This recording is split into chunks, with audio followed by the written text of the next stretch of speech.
السلام علیکم تمام دوستوں کو ایک مرتبہ پھر ہسٹری شاہ میں خوش آمدید۔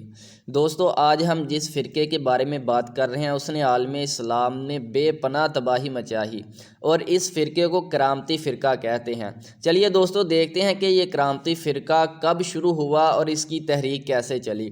دوستو معتزد عباسی کے دور میں عالم اسلام کے خلاف برپا ہونے والی سب سے بڑی شورش کرامتی تحریک تھی۔ اس کا ظہور 286 ہجری میں ہوا۔ اگلے سالوں تک اس تحریک نے اس قدر عالم اسلام نے فساد برپا کیا کہ اس کی تاریخ پچھلے دور میں نہیں ملتی۔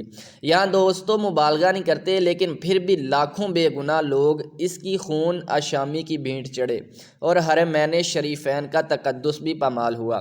کرامتہ کا بانی اسماعیل دائی حمدان بن اشعث تھا۔ لوگ اسے کرمت کہتے تھے۔ بعض لوگ کہتے ہیں کہ یہ نام پڑھنے کی وجہ یہ تھی کہ وہ پستہ قد تھا اور چھوٹے چھوٹے قدم اٹھا کر چلتا تھا۔ بعض کہتے ہیں کہ اس کی آنکھیں سرخ تھی اور ایک خیال یہ بھی ہے کہ کرمت کا مطلب خفیہ دعوت دینا ہے۔ برکیف دوستو یہ لفظ اس پر ایسا چپسا ہوا کہ پورا گروہ ہی کرمت کہلانے لگا۔ دوستو یہ شخص ایران کے علاقے خوزستان سے تعلق رکھتا تھا۔ وہاں سے کوفہ کے گرد و نواح میں آ کر ایک درویش کی صورت میں ظاہر ہوا اور زہد عبادت کا ڈھونگ رچا کر اس نے بہت سے لوگوں کو اپنا مرید بنایا۔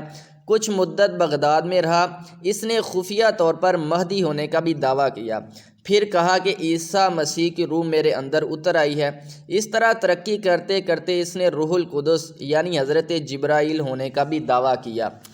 عراق کا زندیق علی بن محمد صاحب الزنج اس کا معاصر تھا۔ دونوں میں ایک بار اپنے خود ساختہ مذاہب پر مناظرہ بھی ہوا۔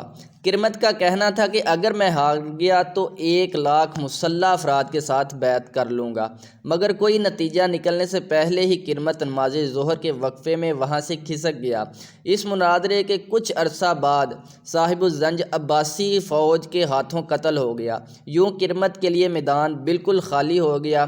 کرمت مزید 8 سال تک اپنے باطل افکار پھیلاتا رہا۔ دوستو یہاں ہم کرامتہ کا ایک ایسا کارنامہ ذکر کریں گے کہ جس کو سننے کے بعد آپ اپنے کانوں کو ہاتھ لگائیں گے۔ 317 ہجری میں عین حج کے دنوں میں اسی کرامتہ فرقے نے مکہ پر دعویٰ بولا اور حجاج اکرام کا قتل عام کیا۔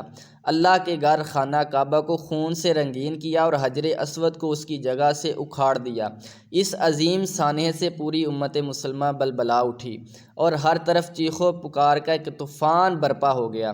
حجر اسود دوستو 20 سال تک کرامتہ کے پاس رہا اور ایک علوی بزرگ عمر بن یحییٰ رحمہ اللہ جن کی کرامتہ بہت عزت کرتے تھے، خلیفہ مطیع کی طرف سے سفیر بن کر کرامتہ کے پاس بحرین گئے اور حجر اسود کا مطالبہ کیا اور بدلے میں مال و دولت کی پیشکش کی۔ 20 سال تک مسلمان حجر اسود کے بغیر حج کرتے رہے اور جب یہ پیشکش کی گئی تو کرامتہ مان گئے۔ پھر جب حجر اسود کو واپس لا کر اسی جگہ پر رکھ دیا گیا۔ دوستو اب اس بات کا اندازہ لگائیے کہ 20 سال تک جو حجاج اکرام تھے وہ بغیر حجر اسود کے حج کرتے رہے اور 20 سال تک انہوں نے خانہ کعبہ کے تقدس کو پامال کیا۔ اس کے بعد دوستو کچھ ان کی آپس کی لڑائیاں تھیں جس کی وجہ سے یہ کمزور ہو گئے۔